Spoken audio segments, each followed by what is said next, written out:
अनंत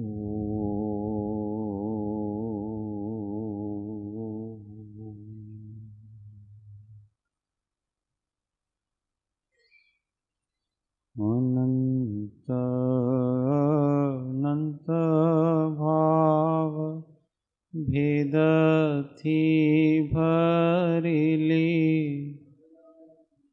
अनंत अनंत ना निक्षेपे व्याख्यानी सकल जगत हित कारिणी हारिणी मो तारिणी भवाब्धि चारिणी प्रमाणी उपमाप्यानी जेने तमारा कविते आपवाथी निज मापाई में मानी छे अहो राज चंद्र बाळ ख्याल नथी पाम जिनेश्वर तणी जाणी तेणे जाणी छे गुरुराज ताणी जाणी तेणे जाणी छे।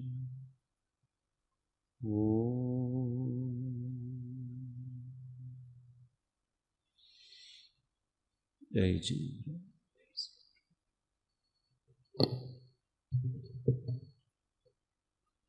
तत्व विचार में परम तत्वज्ञ श्रीमद् राजचंद्र विरचित श्री आत्मसिद्धि शास्त्र।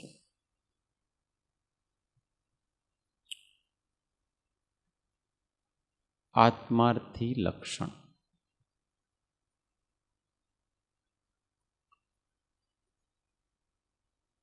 गाथा 34।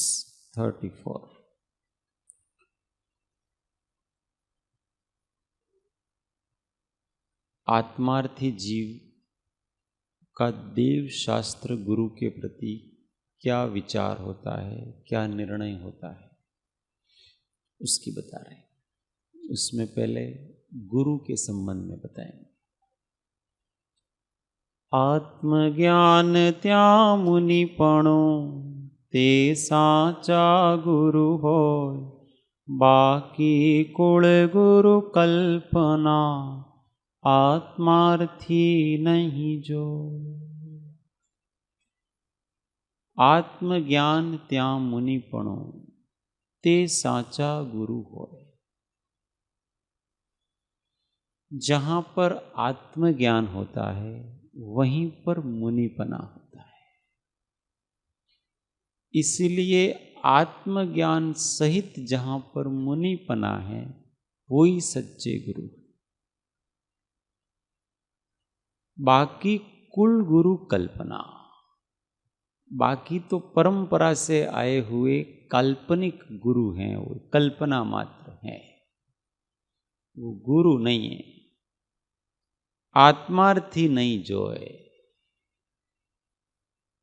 आत्मार्थी इस प्रकार की कुल गुरु की कल्पना को नहीं करता है। वो तो जिसके अंदर आत्मज्ञान है ऐसे संयमी को ही गुरु मानता है और किसी को मानता नहीं। वास्तव में देखा जाए तो आत्मज्ञान के बिना संयम होता नहीं। जिसको दुनिया संयम कहती है वो वास्तविक संयम नहीं है। दुनिया संयम किसको कहती है? षट काय के जीवों की रक्षा करने का नाम संयम है।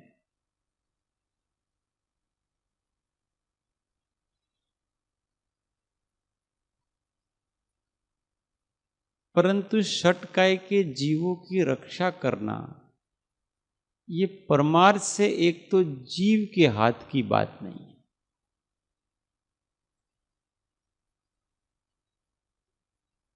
आप किसी की भी रक्षा कैसे कर सकते हैं और किसी का भी घात भी कैसे कर सकते? इसको तो बाहर से कहा। अंदर से संयम किसको कहा? इंद्रिय और मन का निरोध करना।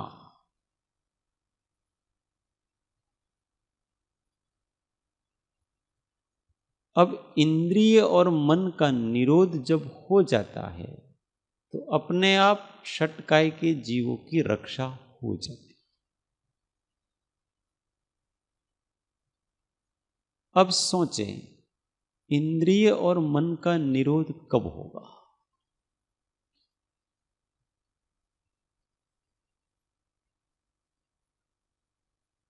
इंद्रियां कब इनएक्टिव होगी? निरोध का मतलब इंद्रियां अपना काम छोड़ दें और मन अपना काम छोड़ दें। ये कब होगा? जब उपयोग आत्मा में लगेगा, स्वरूप की ओर होगा तो वो अपना काम छोड़ दें। उपयोग स्वरूप की ओर किसका होगा? जिसको स्वरूप की खबर होगी, स्वरूप का ज्ञान होगा, स्वरूप की रुचि होगी।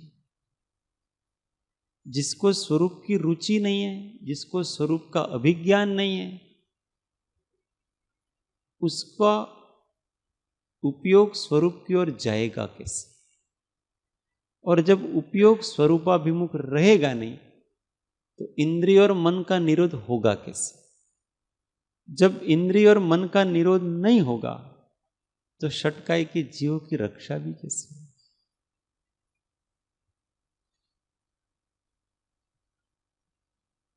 ये सब होने के लिए आत्मा का ज्ञान जरूरी है।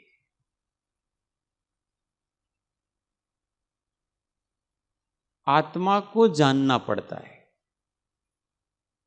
जब हम आत्मा को जानते हैं तो वो सब अपने आप होता है। जब हम दूसरे को जानने जाते हैं तो वो सब गड़बड़ हो जाता है। इसलिए आत्मज्ञानी केवल आत्मा को जानने में प्रयत्नशील है, वो कुछ और नहीं जानना चाहते हैं। बाकी तो अपने आप उनके जानने में आता है। उनको किसी भी वस्तु को जानने में कोई रुचि नहीं है। उनको केवल अपना संवेदन करने में रुचि है। इसका नाम आत्मज्ञानी कहलाता है। कि जिसकी रुचि केवल स्वसंवेदन में है, उनको केवल अपने को ही जानना है और किसी को नहीं जानना है। किसी और को कभी जानते होंगे तो वो भी अपने को जानने के लिए जानते हैं। पर का ज्ञान भी जब कभी करते हैं तो वो अपने लिए करते हैं, अपने को जानने के लिए करते हैं। सात तत्वों को जानते हैं तो वो भी अपने को जानने के लिए सात तत्व जानते हैं। उनका अभिप्राय, उनका लक्ष्य हमेशा स्व की तरफ होता है। उपयोग में और कुछ करना नहीं है।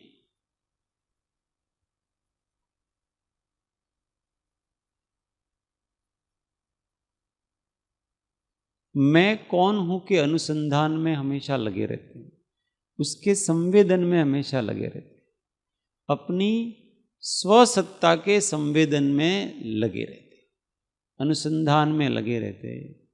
बाकी तो प्रासंगिक है, अपने आप होता है।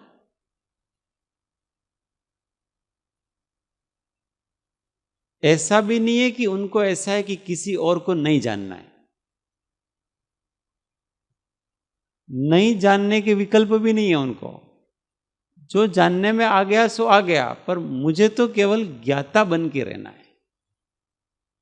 इसी का नाम स्वसंवेदन ज्ञान है। अपने स्वरूप रूप रहना है, अपने को ज्ञान रूप रहना है। अब उसमें मैं आऊं कि दूसरा आए, इससे कोई फर्क पड़ता नहीं। विकल्प रूप होना, इसको आत्मज्ञान कहते हैं। अब ऐसा आत्मज्ञानी व्यक्ति ही वास्तव में संयमी है। अब उसको किसमें रुचि होगी बताओ? जब वो खाने बैठता है तो भी अपने को जानने का प्रयत्न कर रहा है, तो उसको उस खाने में रुचि कैसे होगी? जब वो किसी और से बात करना है तो भी उसको अपने को ही जानने में रुचि है, तो उसको सामने वाले में कैसे रुचि होगी? कुछ भी करता है तो उसका ध्यान केवल अपनी उस सहज सत्ता पे लगा रहता है, अपने होने पने पे लगा रहता है,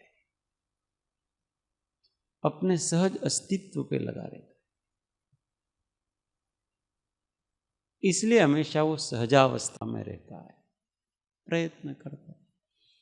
फिर बाहर के उदय से जो भी होता है वो होता है। ऐसा आत्मज्ञानी का स्वरूप है। और ये आत्मज्ञानी ही वास्तव में मौन होकर के अपने स्वरूप को भजता है, इसलिए इसको मुनि कहते हैं। मौनी, मुनि, एक ही बात। मौन होकर के स्वरूपानुसंधान में लगे रहना। मौन किसको कहते हैं? नहीं बोलने का नाम मौन नहीं है।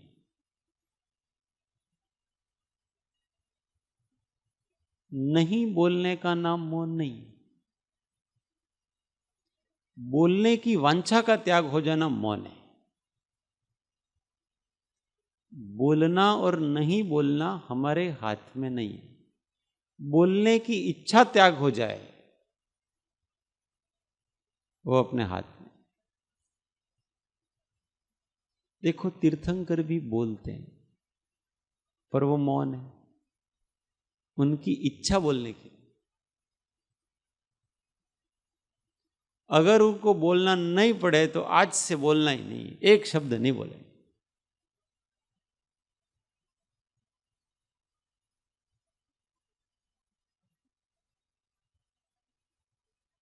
पर अंदर से इच्छा नहीं है। जिसको अगर बोलने की, अपने विचारों को अभिव्यक्त करने की इच्छाएं जागती हैं तो उसका मौन भंग हो जाता है। बोलने से मौन भंग नहीं हो रहा है, अपने इमोशंस को अभिव्यक्त करने की अंदर जो तालावेली है ना, वो मौन भंग करती है। कहे बिना रहा नहीं जाता है, बोले बिना रहा नहीं जाता।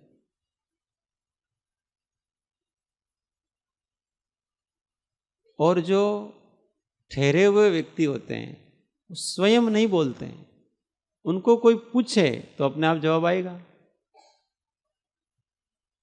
इसमें कोई दिक्कत नहीं। पर आप पूछोगे नहीं तो जवाब नहीं आएगा कुछ भी। उनको कोई शौक नहीं है भाई डेढ़ होशियार बनने का। जब तक नहीं पूछोगे तब तक कुछ नहीं, पूछोगे तो तुरंत जवाब। तो बोले कहां हो? ब्रुवन्नपि न ब्रूते, गच्छन्नपि न गच्छते, स्थिति कृतात्म वस्तु पश्यन्नपि न पश्यति। बोलते हुए भी नहीं बोलते, जानते हुए भी नहीं जानते, और चलते हुए भी नहीं चलते। स्थिरीकृतात्म वस्तुतः, अपनी आत्मा में स्थिर हो जाओ।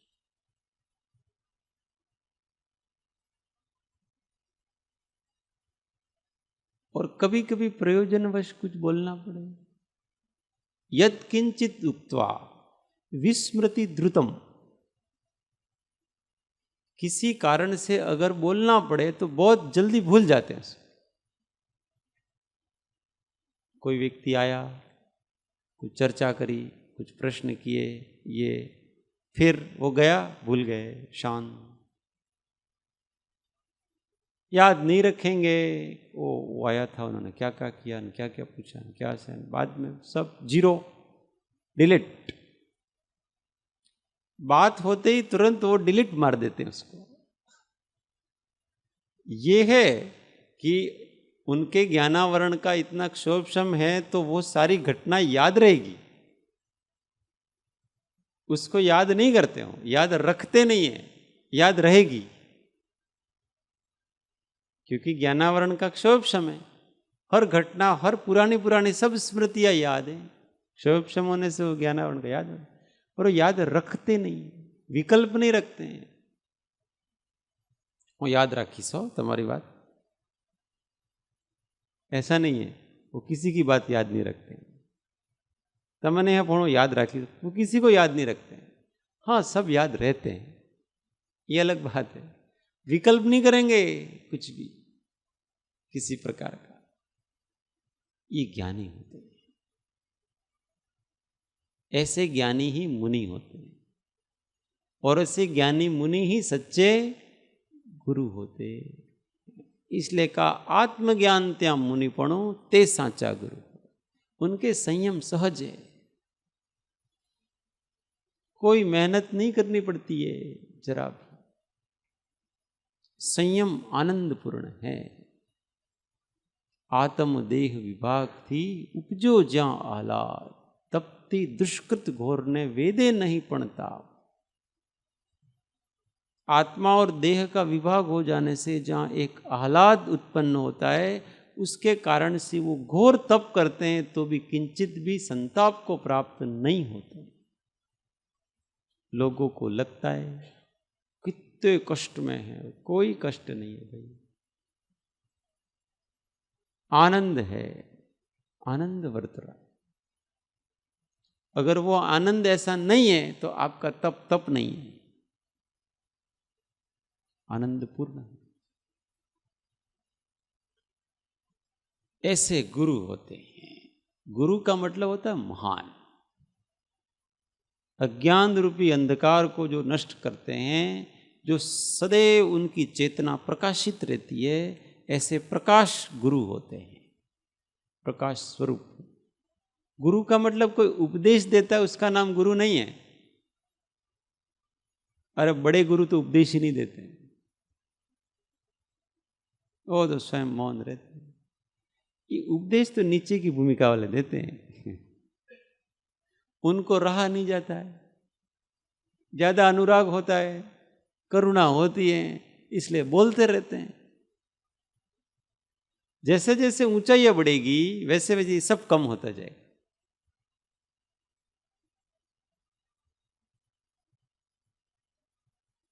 जैसे ठहराव आएगा वैसे बोलने की जरूरत कम पड़ेगी।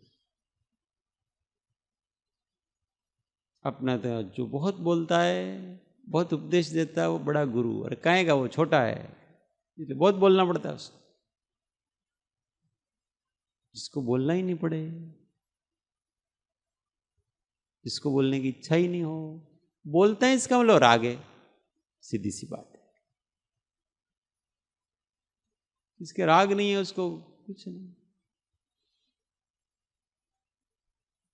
तो कभी कभी महात्माओं की ये कमजोरियां होती है, राग, उससे दूसरों का कल्याण भी हो जाता है, होता है। दूसरों का कल्याण ऐसे कमजोरियों से ही होता है। महात्माओं की जो जो कमजोरियां हैं वो सब दूसरों के कल्याण का कारण बन जाती, दुर्बलता है। और लोग दुर्बलताओं की पूजा करते हैं, उनके वास्तविक स्वरूप की पूजा नहीं की जाती है। कोई भी व्यक्ति को, भक्त को भगवान के ऊपर अहोभाव आता है, किस कारण से? उनकी करुणा के कारण से। करुणा उनकी दुर्बलता, कमजोरियों की पूजा की जा रही है। वास्तविक स्वरूप समझे तो वो स्वयं भगवान हो जाए, स्वयं ही गुरु समझ नहीं है, मामला सब उल्टा पुल्टा चल रहा है। आत्मार्थी जीव ऐसा मामला, उसको सारी समझ। बाकी कुल गुरु कल्पना आत्मार्थी नहीं जो है। अब आगे कहते हैं मुनिपना मतलब मुनि, मुनि वास्तव में यहां कहना चाहते हैं कि आत्मज्ञान त्या मुनिपणो, जहां आत्मज्ञान होता है वही सच्चा मुनिपना आता है, और जहां सच्चा मुनिपना होता है वही गुरु होते हैं। मुनि जैसा नहीं, मुनि। ये मुनि ही 3 प्रकार के हैं, जघन्य, मध्यम, उत्कृष्ट। ये मुनिपना ही वहां से चालू हो जाता है। चौथे गुण स्थान वाला, 5वां गुण स्थान वाला, 6ठे 7वें, ये सब मुनिपना समझो। जहां से आत्मज्ञान चालू हो गया वहां से मुनिपना चालू हो गया। ऐसा है। आत्मज्ञान के बिना कोई मुनिपना होता नहीं, जरा भी नहीं होता। क्योंकि जो मुनिपने में जो लक्षण है वो सब लक्षण इधर प्रकट होंगे। ऐसा आत्मज्ञान ही नहीं है तो मुनि कहां से होगा? पहली शर्त है आत्मज्ञान त्या मुनि पुण। क्रांतिकारी है ये गाथा कैसी है? क्रांतिकारी। तुम्हारा क्या प्रश्न?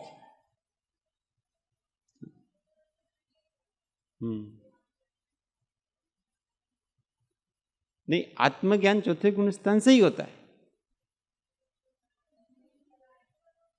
यही तो हर चीज को आप इसको समझना ही बहुत कठिन है। रत्नत्रय चौथे गुण स्थान से ही चालू हो जाता है। इसलिए तो उसके नाम उसको कहे ना, जघन्य, मध्यम, उत्कृष्ट।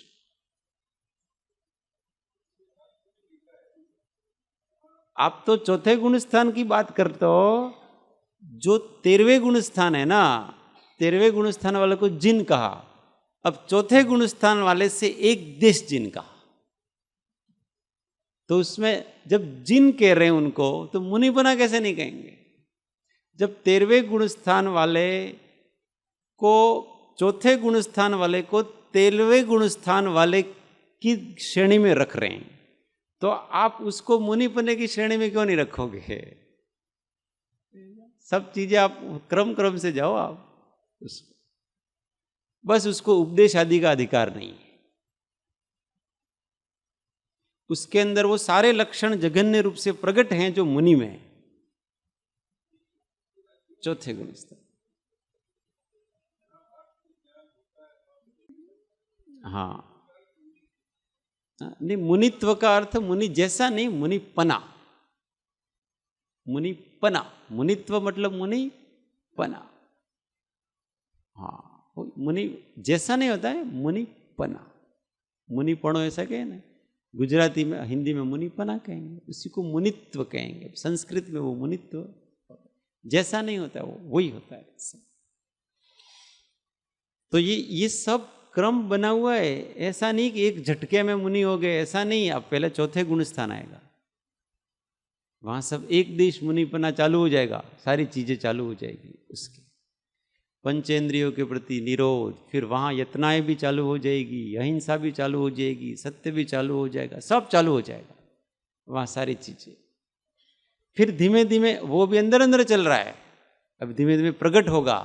5वें गुण स्थान में आएगा तो अब प्रकट दिखेगा थोड़ा थोड़ा, और फिर 6ठे गुण स्थान में आएगा तो संपूर्ण निरावृत मुनिपना आएगा,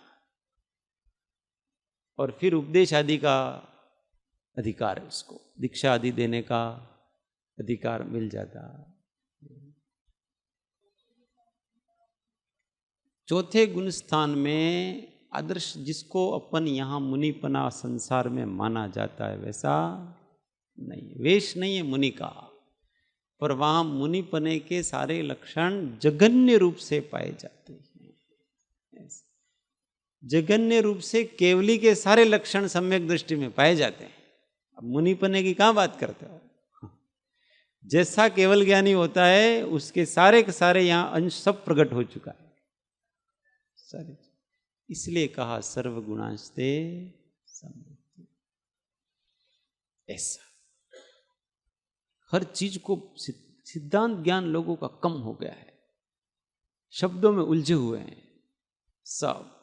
अब के आप चौथे गुण स्थान में मुनिपना कहते हो, अभी ये बात बाहर जाए तो बवाल खड़ा हो जाए सारा। चौथे गुण स्थान में मुनिपना मानते हैं। अरे भाई तुम अपेक्षा समझो इसको। हम तो चौथे गुण स्थान में मुनिपना नहीं, हम चौथे गुण स्थान में केवलीपना मानते हैं। आप मुनिपने की बात करते हो, हम तो केवलीपना मानते हैं, क्योंकि आगम में लिखा है हम थोड़ी मानते हैं। और आगम में लिखा है ऐसा नहीं है, वास्तव में है। कहीं आगम नहीं मिलता, मान लो पुस्तकें नहीं मिलती, तो भी सत्य तो सत्य ही रहेगा ना। सत्य पुस्तक के अधीन नहीं होता है, सत्य तो सत्य होता है सारा। ये जो तोता रटंतों की बातें नहीं है, ये सारी चीजें यहाँ तो सब अनुभवियों की बातें होती।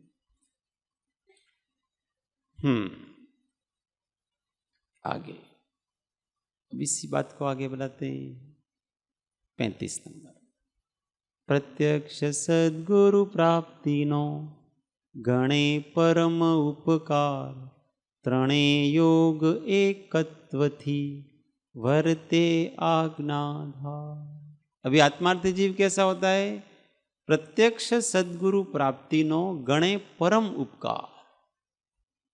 कोई प्रत्यक्ष सद्गुरु तो वो परम उपकार है। त्रणेय योग एकत्व थी वर्ते आज्ञाधार। ऐसा कोई सद्गुरु मिल गए तो क्या होगा? तीनों योगों को एक करके मन से, वचन से, काय से उनकी आज्ञा में चलता है।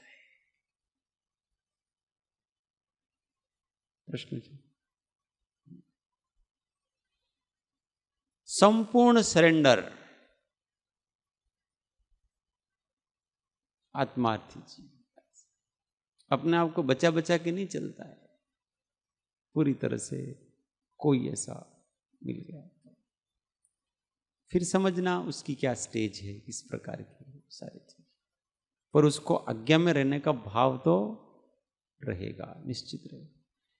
किसी को किसी की आज्ञा में रहने का भाव नहीं उत्पन्न होता है तो उसको मुमुक्षुता पैदा नहीं, उसको मोक्ष नहीं चाहिए, कुछ और चाहिए।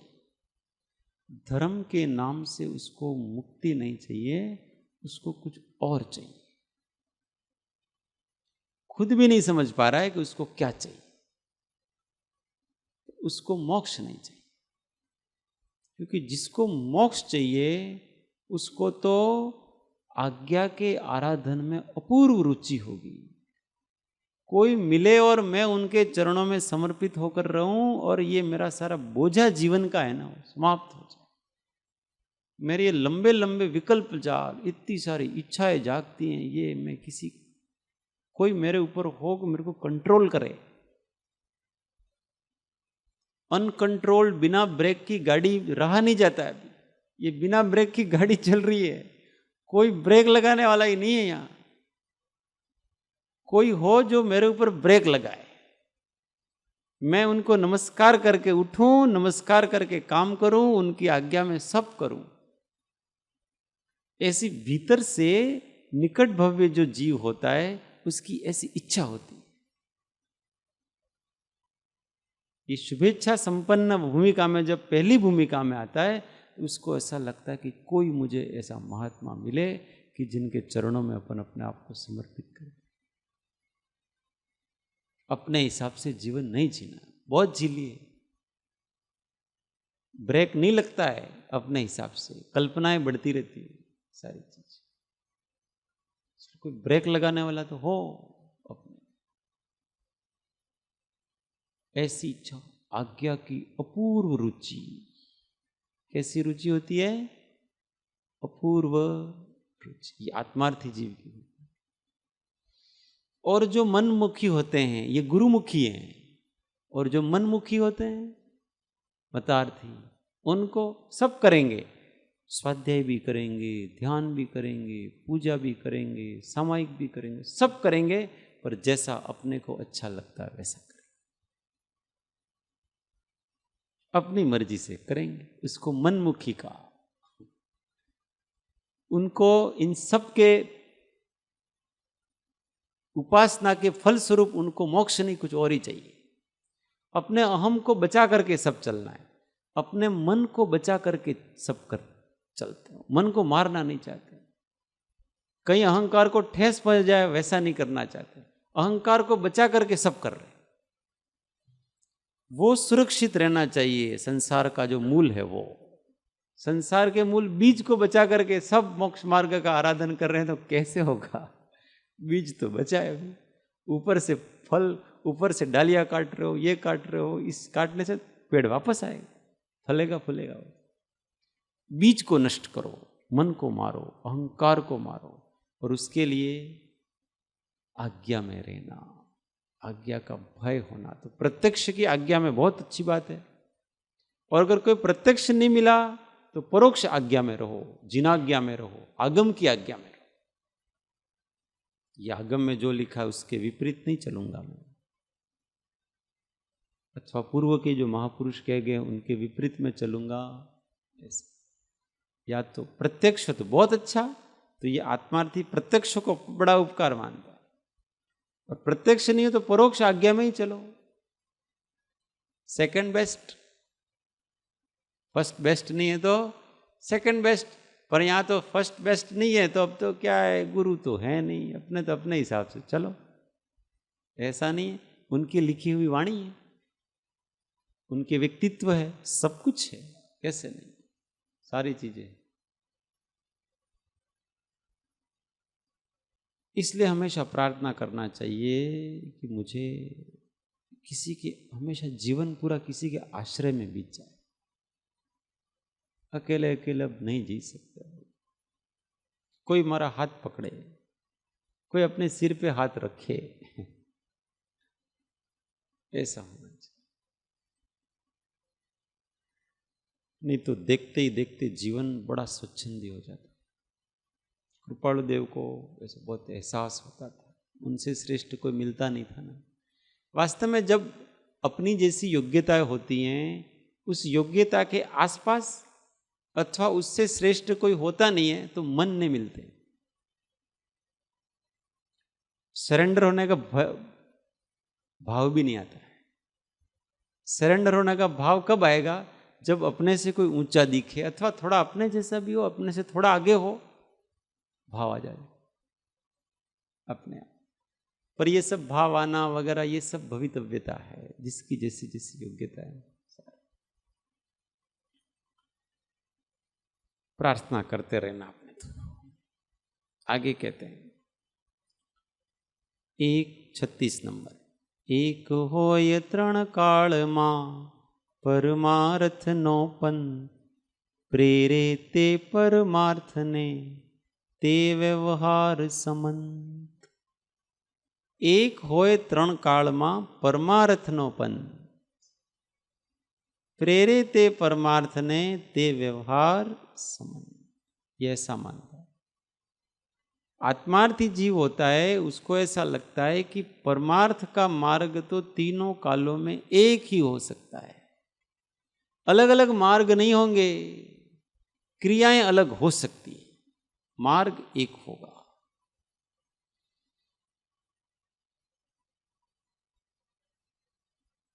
जिस मार्ग का सेवन करके वृषभ आदि पुरुष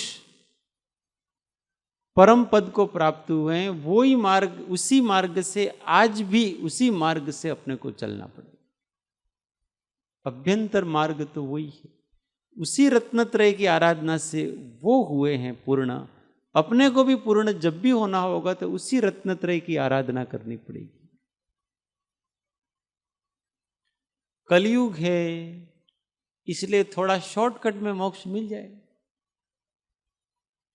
अपने यहां मुनि नहीं बनेंगे तो भी मोक्ष हो जाएगा। कलयुग में थोड़ा कंसेशन, यहां कंसेशन वाला कुछ नहीं है भाई, इसलिए तो यहां मोक्ष नहीं जाते हैं कोई यहां से। जिस प्रकार के रत्नत्रय की आराधना चौथे काल में की जाती है, उस प्रकार की आराधना यहाँ का जीव नहीं कर सकता है, और इसलिए मोक्ष भी नहीं जाता, मुक्ति भी नहीं।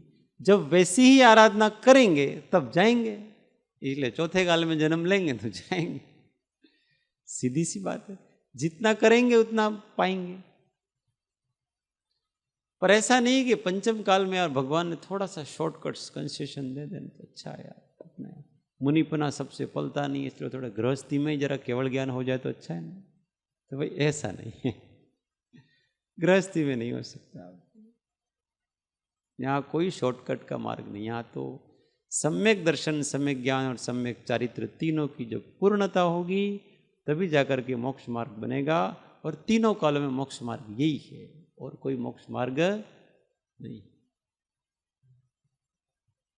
जे वाटेથી મહાવીર તર્યા છે તે વાટેથી શ્રી કૃષ્ણ તરસે, અને જે વાટેથી શ્રી કૃષ્ણ તર્યા છે તે વાટે તરસે, તે વાટેથી મહાવીર તર્યા છે। માર્ગમાં ભેદાભેદ નથી कोई।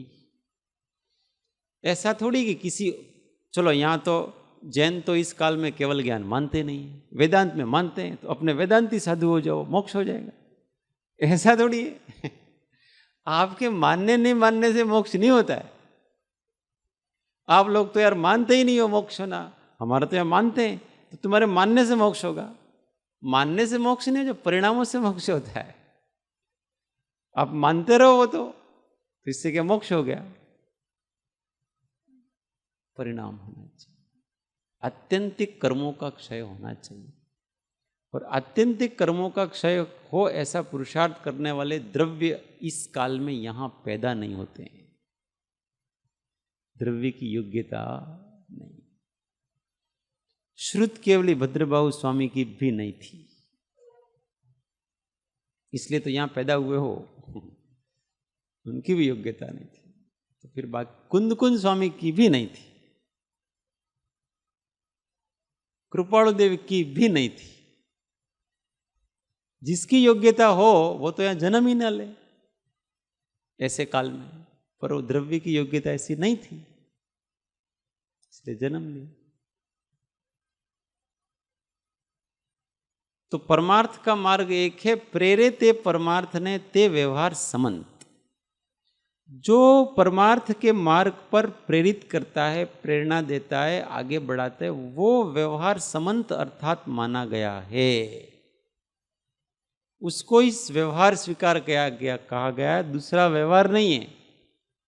अपन ये व्यवहार कहते हैं ना, वो व्यवहार नहीं है, वो तो संसार के लौकिक काम है भाई, उसको हम व्यवहार कहते हैं ना। આપણે तो व्यवहारिक रहવું જોઈએ। व्यवहार क्या है पता है? 5 महाव्रत, 5 समिति, 3 गुप्ती, 28 मूल गुणों का पालन, ये व्यवहार है। ये क्या है? ये व्यवहार है। और विशुद्ध रत्नत्रय है वो परमार्थ। अब बेटी बेटे का व्यवहारिक व्यवहार नहीं है, लौकिक काम है। क्यों लौकिक काम है? क्योंकि वो परमार्थ की तरफ नहीं ले जाते। इधर तो कहा जो परमार्थ की तरफ ले जाता है वो व्यवहार संबंध। अब ये 5 महाव्रत, 5 समिति, 3 गुप्ती, ये सब चीजें कहाँ ले जाती है अपने को? रत्नत्रय की तरफ ले जाती है, इसलिए उसको मान्य किया है। अथवा श्रावक अवस्था में जो भी उनके 12 व्रत हैं वो, जैसे भी श्रावक का अलग प्रकार का व्यवहार है और मुनि का अलग प्रकार। परंतु जो आत्मा की विशुद्धि कराते हैं, वितरागता बढ़ाते हैं, वो जितनी बाहर की क्रियाएं हैं और वो जितने बाह्य भाव हैं, वो सब शुभ भाव वगैरह, शुभ क्रिया वगैरह, उस सब को व्यवहार कहा। क्योंकि वो कहाँ ले जाता है? परमार्थ की तरफ ले जाता, बाकी कोई व्यवहार नहीं है। आस पड़ोस का निभाना उसको व्यवहार कहते हैं, लौकिक काम है, पाप बनता है, वो कोई परमार्थ की तरफ थोड़ी ले जाता है। पाप का काम जो परमार्थ की तरफ ले जाए उसको व्यवहार कहते हैं, सच्चा व्यवहार।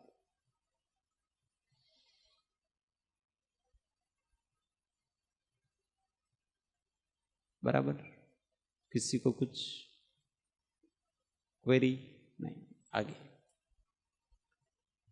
अब आगे कहते हैं 37। एम विचारी अंतरे शोधे सद्गुरु यो, काम एक आत्मार्थनो बीजो नहीं मन रो। अब ऐसा विचार करके क्या करता है वो? एम विचारी अंतरे, गुरु ऐसे होते हैं, परमार्थ का पंथ ऐसा होता है। अब क्या करना चाहिए? गुरु की खो। एम विचारी अंतरे शोधे सद्गुरु योग। कहीं मेरे को सद्गुरु ऐसे मिल जाए तो वो शोध करता है, अंदर से अभिलाषा रखता है, भावना करता है और सत्संग करता रहता है। कहीं जोड़ी जम जाए, अपने भी वो विज्ञापन डालते कि नहीं डालते हैं, हमारा लड़का इतने साल का है, इतनी लंबाई है, इतनी चौड़ाई है, ये चेहरा है। किसी की लड़की हो तो वही स्वागत है। अलग अलग जगह विज्ञापन डालेंगे अपन, बहुत सी जगह घूमेंगे, फिर लड़की वाले देखने आएंगे, फिर ये आएंगे, कभी जम जाएगी जोड़ी। बहुत सौ को देखेंगे, घूमेंगे फिरेंगे, और जिसके साथ अपनी जमनी है जोड़ी उसके साथ जम जाएगी, पहली नजर में ही जम जाएगी। फर्स्ट साइट लव होगा। अपने जो गुरु होने वाले उनके साथ पहली नजर में ही प्रेम हो जाता है। वहां फिर वो दिमाग नहीं लगाया जाते हैं, अरे यार इनमें ये लक्षण है कि नहीं, वो देखा है, ऐसा थोड़ी है। जैसे जोड़े ऊपर से बन के आते हैं, वैसे गुरु शिष्य के जोड़े भी ऊपर से ही बन के आते हैं। उनके लिए शोध नहीं करनी पड़ती है, वो तो घूमते घामते कहीं मिल जाते हैं। जैसे ही मिल जाएंगे हमको अंदर से ही पता पड़ जाएगा, अंदर से ही हमारा रोम रोम ऐसा कहेगा कि नहीं यार अपना कल्याण इनसे ही होगा।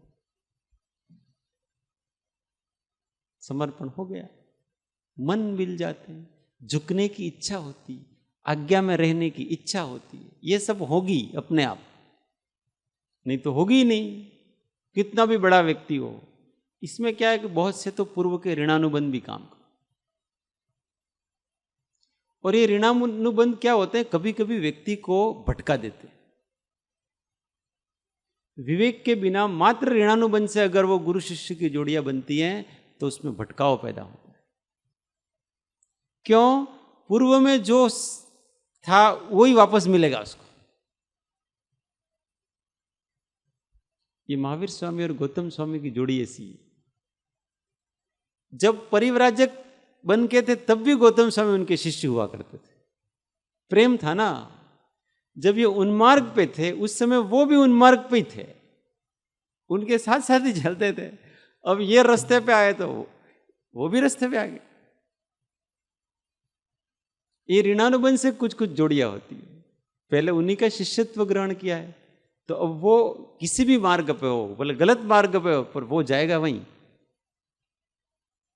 इसलिए तो अपन देखते हैं बहुत से लोग आते हैं सच्चे मार्ग पे, कभी भूले भटके आ भी जाते हैं पर निष्ठाएं नहीं बन पाती है। उनको मिथ्या गुरुओं के प्रति ही सद्भाव बना रहे।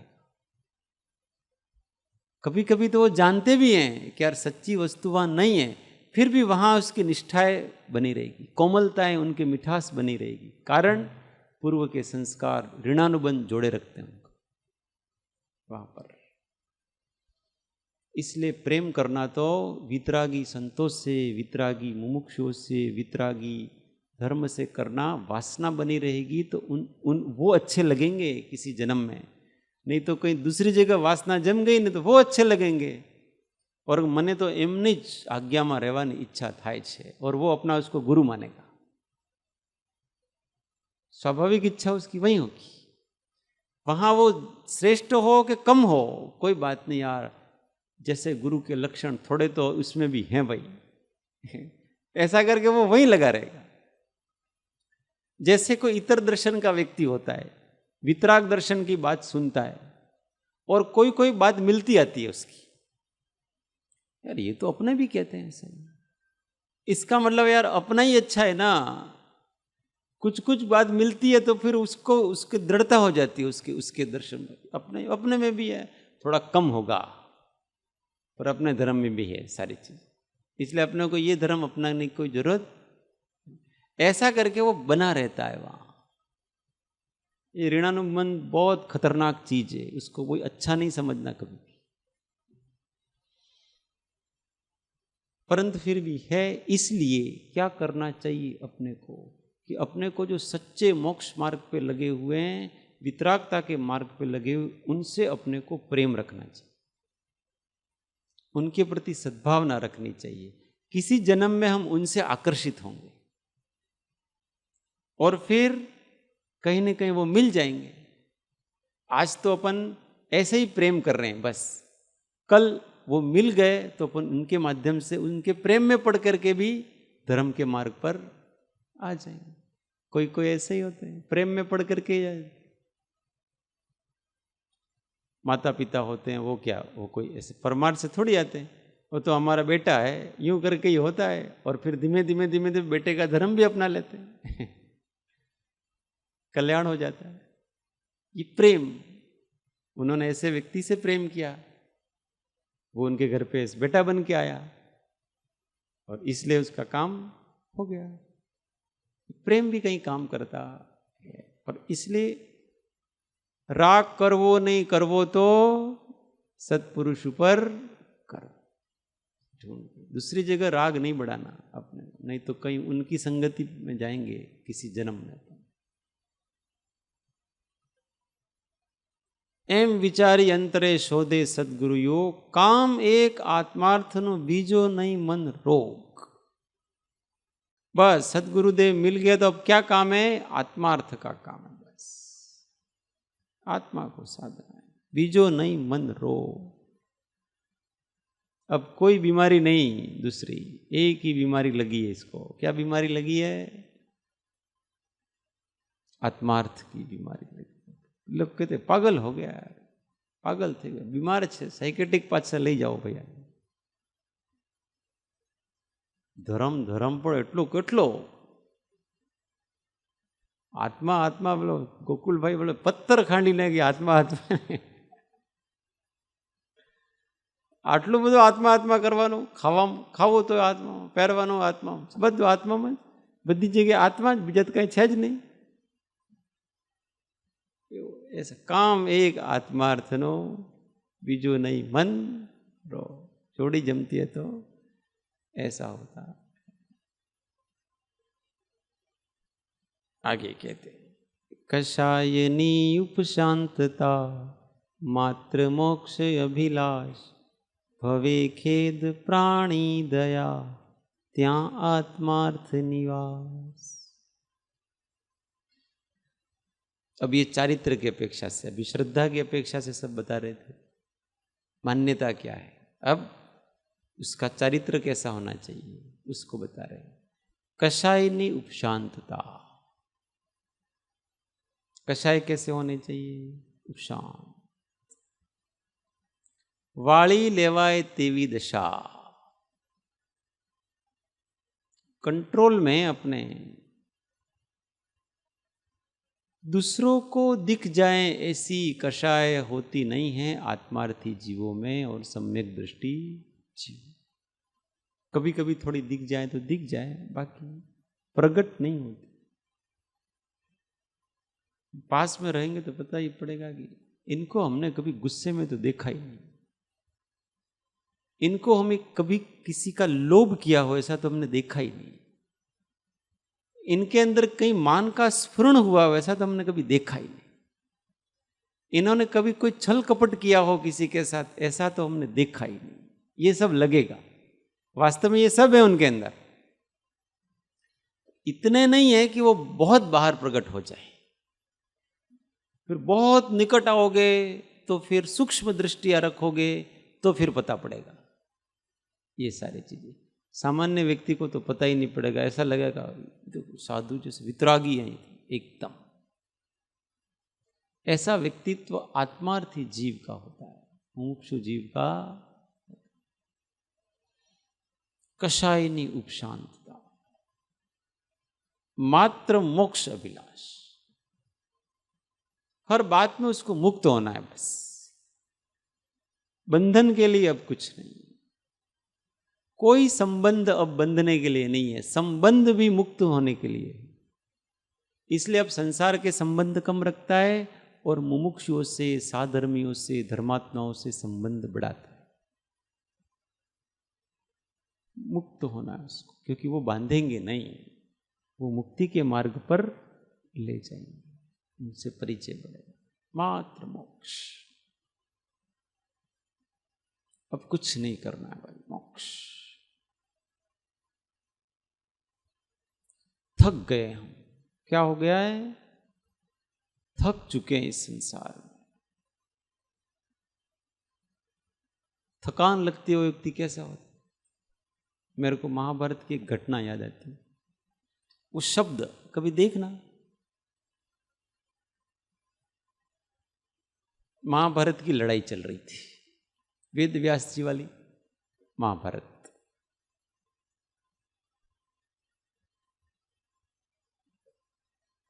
नौ दिन तक लगातार लड़ाई चल रही थी। तो दिन को लड़ाई होती थी, रात को शांति रहती थी।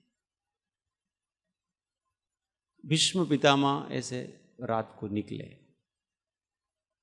श्वेत वस्त्र पहन करके, ऐसे रोज रात को घूमते थे सैनिकों के हालचाल देखने के लिए।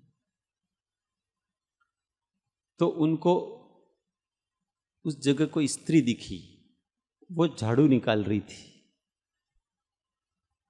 पास में जाके देखा तो वो उनकी माता श्री गंगा देवी। तो उनको आश्चर्य हुआ कि आप यहाँ क्या कर रहे हैं माता श्री? तो उन्होंने कहा कि मैं इस भूमि के टुकड़े को बुहार रही हूं, साफ कर रही हूं। तो उन्होंने पूछा कि इस भूमि के टुकड़े में ऐसी क्या विशेषता है कि आप इसको साफ कर रहे हो?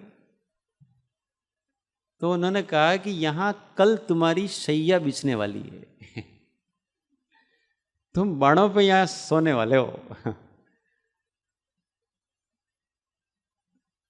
तो उन्होंने कहा कि ये तो मुझे भी पता है ये तो हमको भी पता है कि कल हमारा अंतिम दिन है। फिर उनकी माता ने कहा कि मैं तुमसे बहुत खुश हूं, तुमने बहुत सहन किया है, मैं तुमसे बहुत खुश हूं, तुम कुछ भी वरदान मांगो, क्या मांगना है आपको? उन्होंने फिर जिस तरीके से, जिस शैली में जो कहा ना, उन्होंने कहा कि हे माता, मुझे कुछ नहीं चाहिए, मुझे मुक्त कर दो। क्या कर दो? मुक्त कर दो, इसके अलावा मुझे कुछ नहीं चाहिए, अब मुझे केवल मोक्ष चाहिए। मैंने बहुत जी लिया, जी के देख लिया, इस संसार में रह के देख लिया, इस संसार में जरा भी रहने जैसा नहीं। कब कौन बदल जाता है पता ही नहीं पड़ता। भाई कब शत्रु हो जाता है, मां कब शत्रु हो जाती है, पुत्र कब शत्रु हो जाता है, कुछ पता नहीं पड़ता है। प्यार मोहब्बत की बातें करने वाले कब अपने शत्रु बन जाएंगे, कुछ पता नहीं।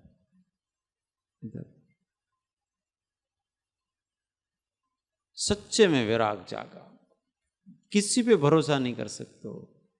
स्त्री पुरुष पे नहीं, पुरुष स्त्री पे नहीं, माँ बेटे पे नहीं, बेटा माँ पे नहीं कर सकते, किसी कोई भरोसेमंद नहीं है यहाँ पर। जब तक अपना अपना स्वार्थ है तब तक है। ये वस्तु का स्वरूप है, इसमें किसी की गलती नहीं है। ऐसा नहीं कि ये कोई गलत कर रहे हैं, ऐसा कोई गलत नहीं है। वस्तु का स्वरूप ही ऐसा है कि हर कोई अपने स्वार्थ से जुड़ा हुआ है। संसार में बहुत देखे, बड़ी लंबी उम्र थी, और इस लंबी उम्र में उनकी बहुत लंबी उम्र, अब बहुत हो गया। ये मुमुक्षुता, मात्र मोक्ष अभिलाष, अब कुछ नहीं चाहिए, अब नहीं। ऐसा ही जब परिभ्रमण करते करते करते इस जीव को ऐसा होता है कि संसार की थकान लगती है, परिभ्रमण की थकान। वो कान्जी स्वामी उनके प्रवचनों में कहा करते थे, बहुत परमार्थ की बात बोलते थे और लोगों के समझ में नहीं आती थी, तो बोलते समझा के, तो लोग क्या कहे, ऐसे ऐसे ऐसे देखते रहते, समझ में ही नहीं आ रही बात। तो फिर वो कहते भाई हम किसके लिए बात कर रहे हैं, तो जे संसार પરિભ્રમણથી જેને થાક લાગ્યો છે ને એમના માટે અમારી વાત છે, વ્યવહારમાં રાચવા વાળા માટે અમારી વાત નથી। इसको थकान लगी है उसी को परमार्थ का श्रद्धान होगा, बाकी तो सब व्यवहार में पड़े हुए हैं, सबको व्यवहार का उपदेश चाहिए, वो तो आप कर ही रहे हो, इसमें कौन सी बड़ी बात। पर हम तो वो उपदेश देंगे कि जिनसे आपका परिभ्रमण मिट जाएगा, वो बात बताएंगे, उसकी श्रद्धान। થાક લાગ્યો છે भाई, कृपालुदेव पूछे, बोले तरस लागी छे। उनके साथ में कोई यात्रा कर रहे थे, तरस लागी छे ना, तरस लागी ना, कई वांधो नहीं, ठीक है भाई रहने, इनको पानी पिलाने का कोई अर्थ, प्यास प्यास जगनी चाहिए। आगे का मात्र मोक्ष अभिलाष भवे खेद, भव के प्रति खेद रहा है, संसार में क्यों हूं मैं पड़ा हुआ, चतुर्गति संसार में मेरे को परिभ्रमण क्यों कर रहा हूं, किस कारण से पड़ा हुआ हूं मैं, ऐसा भव का खेद होना चाहिए, संसार परिभ्रमण का। प्राणी दया, फिर प्राणियों पे दया भी आती है, ये करुणा का गुण है, वो भी इस मोक्ष मार्ग पे चलेंगे तो इसके पहले प्रकट होगा कि जिस प्रकार से इस संसार में मैं दुखी हूं ना, इसी प्रकार से ये प्राणी भी बेचारे दुखी हैं। मैं अपने दुख को जैसे दूर करना चाहता हूं तो उनका दुख भी दूर होना चाहिए, सबको अपने जैसा मानने लगता है, इसलिए उनके दुख को देख करके उनके अंदर करुणा जागती है, हृदय इतना कोमल हो जाता है, दूसरे का दुख सहन नहीं होता है। यह अर्थ ध्यान नहीं है, धर्म ध्यान। दूसरे का दुख देख करके अपन भी दुखी हो गए तो वो दुख नहीं है, वो अनुकंपा है। अनुकंपा और दुख में बहुत अंतर है, चिंता में बहुत अंतर। अपने बेटे को देख कर के दुख के देख करके मां दुखी हो जाती है, वो राग है, मोह है। पर किसी दूसरे प्राणी को देख करके उसको दुख उत्पन्न होता है तो वो अनुकंपा है। दोनों में बड़ा राग, बड़ा फर्क होता है। एक तो शुभ रूप है, एक अशुभ रूप। और अपने परिजनों के प्रति भी मात्र अनुकंपा बुद्धि हो तो वो भी शुभ रूप है, तो अनुकंपा होती है उसकी, प्राणी दया। त्या आत्मार्थ निवास, वहां पर आत्मार्थ का निवास हो। हाँ नहीं, यहां प्राणी को भवे खेद नहीं, प्राणियों पर दया होती है। भवे खेद अलग हो गया, वो अलग शब्द है। भव के प्रति खेद होता है, प्राणियों पर भी दया भी होती। ये आत्मार्थी जीव के लक्षण है। कितने लक्षण बताए? 4। कषाय की उपशांतता, मात्र मोक्ष अभिलाष, भवे खेद, प्राणी दया। 4 अलग अलग लक्षण है। प्राणी को माइक में बोलो। प्राणी के लिए करुणा उत्पन्न होने की क्या वजह है? क्योंकि वो हर प्रत्येक प्राणी को जैसा मेरा आत्मा है वैसा ही दूसरे का आत्मा है। तो मेरे आत्मा को जिसके कारण से कष्ट हो रहा है तो दूसरे के को भी कष्ट हो रहा होगा, तो इस कारण से उसको अनुकंपा पैदा होती है, अपने समान मानने के कारण से। जैसे मुझे अपना खेद लगता है भव का, तो उनको भी ऐसा लगता होगा, ऐसा? नहीं। नहीं, ये दोनों दूसरी चीज है। जैसे आपको भूख लगी, 12 बज गए, रोज आपके खाने का समय 12 बजे, आपके बेटे का खाने का समय भी 12 बजे, 12:30 बजे आपको भूख लगी। अब आप आपके बेटे के बारे में विचार आएगा, अरे उसको भी तो भूख लगी होगी। इसको कहते प्राणी दया। ऐसे तो अपने दुख को देख करके, दूसरे को दुख करके देख करके स्वयं को अनुकंपा पैदा होना, इसका नाम प्राणी दया। प्राणधारियों पर दया, इसका नाम प्राणी दया। ये सब आत्मार्थीपना होता है तो अपने आप आ जाते हैं, ऑटोमेटिक, पैदा नहीं करने पड़ते।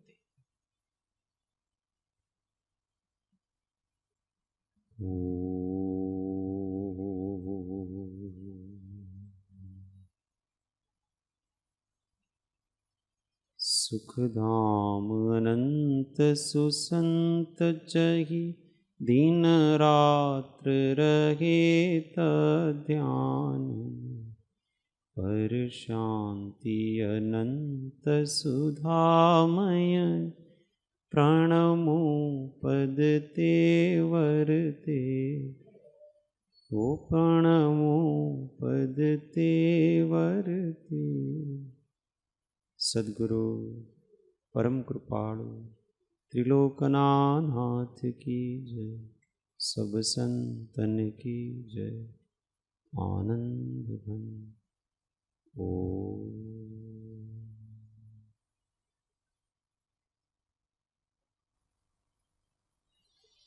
जय सद्गुरु।